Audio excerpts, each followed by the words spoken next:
Let us start cooperative organization. A cooperative is a form of business in which there is an association of many people who voluntarily join for mutual benefit of each other. So as the name suggests, it is for cooperation, not for earning profit. So we should remember that it is not for earning profit, but actually helping each other. In India, you can have some examples of Amul or milk cooperatives. Mainly the milk is distributed by the farmers, milk farmers or milkmen, by the form of cooperative, in the form of cooperative organization. Profit is not the main motive, they are for mutual benefit. So minimum of 10 people can start a cooperative society. There are farming cooperative societies, milk cooperative societies, cooperative banks, there can be cooperative housing. So if you take example of cooperative housing, a cooperative housing society is a society in which on one particular piece of land, many houses can be developed and those houses can be purchased by the members of cooperative. So suppose we all know that building a house, purchase of land is an expensive matter. So it can be done that few friends can purchase one piece of land, and on that piece of land they can have many flats or units of houses in the same building, and they will distribute those units of flats or houses among themselves. So by this cooperation on a small piece of land, 4 or 6 people can have house and with less expense, and that expense can be divided among themselves. So this is cooperation. So minimum of 10 people, the capital is divided in the form of share capital.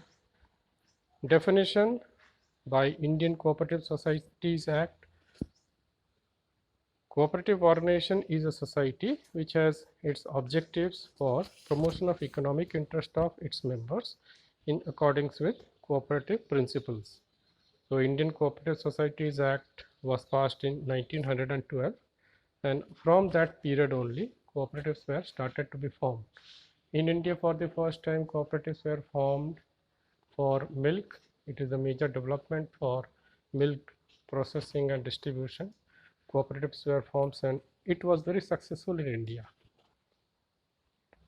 So let us go through the features of cooperative organization. Number one, voluntary association. The cooperative society is a voluntary association of persons. Any person can join the cooperative society if he or she has common interest.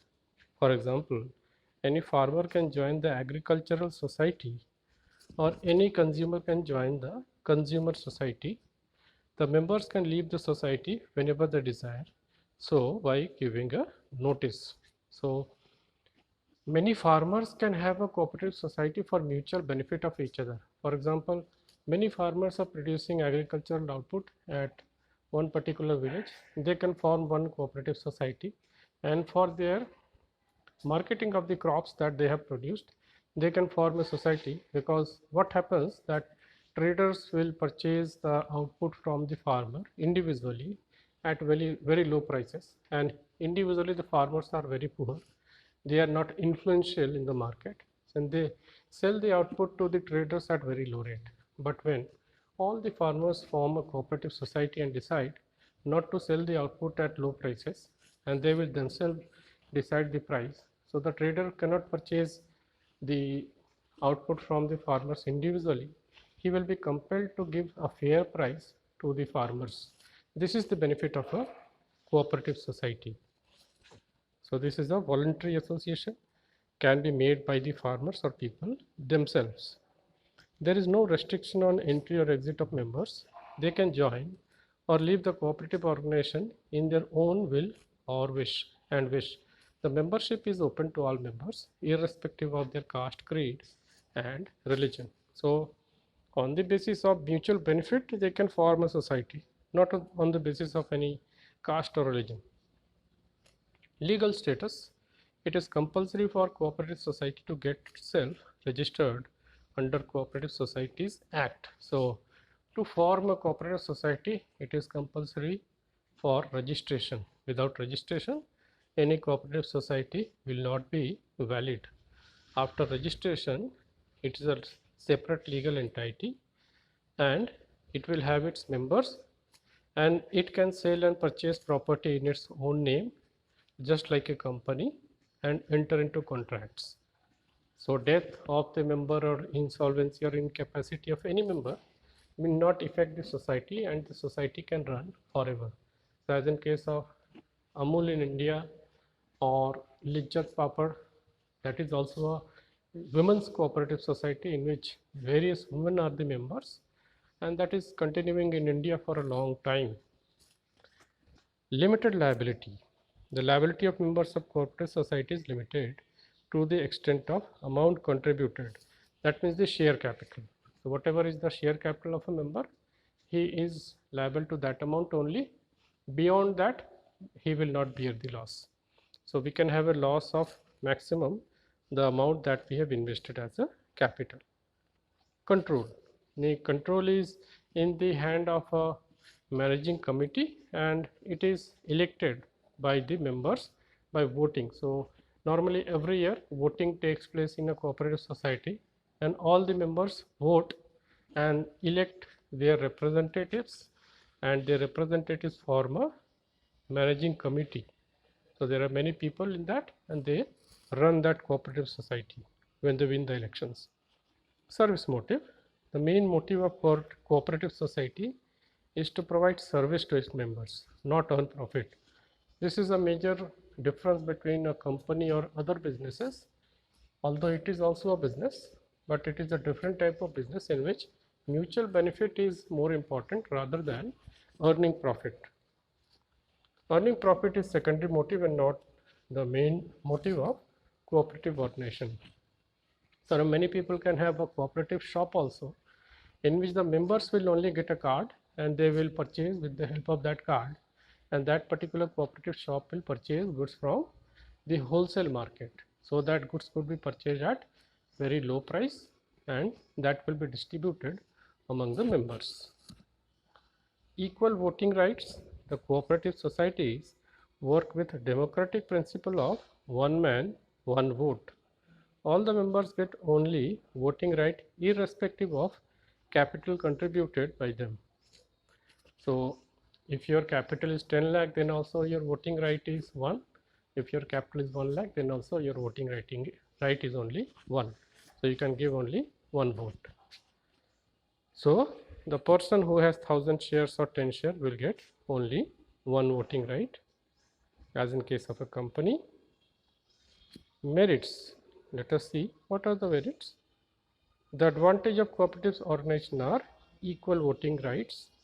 So this is a great advantage that a poor person can also have 1 vote and rich person will also have 1 vote, and it gives equal right to all its members, and they can claim or express their views equally with all the members.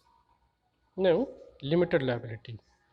Liability of members of cooperative organization is limited to the extent of capital contribution. So if there is loss in that particular cooperative society, that loss will not be borne by that member. So he will only have a loss up to the capital contribution. So this is an advantage, so people can enter a cooperative society or form a cooperative society without any risk. So unless in case of other type of businesses such as sole proprietorship, there is a great risk that there is unlimited liability, but in this case there is a limited liability. Your personal property will not be taken in case of loss. Stable existence. Since it has a separate legal existence, so death of a member or incapacity or bankruptcy of any one member cannot affect the entire society. In case of partnership or in case of sole proprietorship, bankruptcy or insolvency of one member can also affect that particular business, that may be dissolved. But in case of cooperative, it will continue forever irrespective of any one members having incapacity. Economical functioning. It is economical and easy to function. The operation of cooperative organization is quite economical, as most of the activities are performed by members themselves, and while purchasing goods or raw materials, middlemen are eliminated so that they can get raw materials and goods at low costs. Since many people are associated with same type of activity, they will obviously purchase the goods collectively and in bulk. So in case of bulk purchase or collective purchase, the cost of purchase always is less. So it is economical. Due to cash trading, there are no bad debts. So in case of a cooperative shop, there is a cash trading. That means you have to purchase in cash. Credit facility is not allowed. There is saving in advertising and selling also. So if you are having cooperative shop, only the members will purchase goods from that shop. So they are not paying anything for advertising. So they have low cost of functioning. Support from government. Now cooperative is also provided support by the government. Government encourages these type of societies, and they provide various concessions in taxes to these societies also. So farmers are or milkmen are encouraged to form these societies so that they can do the activities collectively. Imagine of a milkman. If a milkman is selling personally, he do not have any type of cold storage. So at the end of the day, if his milk are not sold, he will have to throw the milk.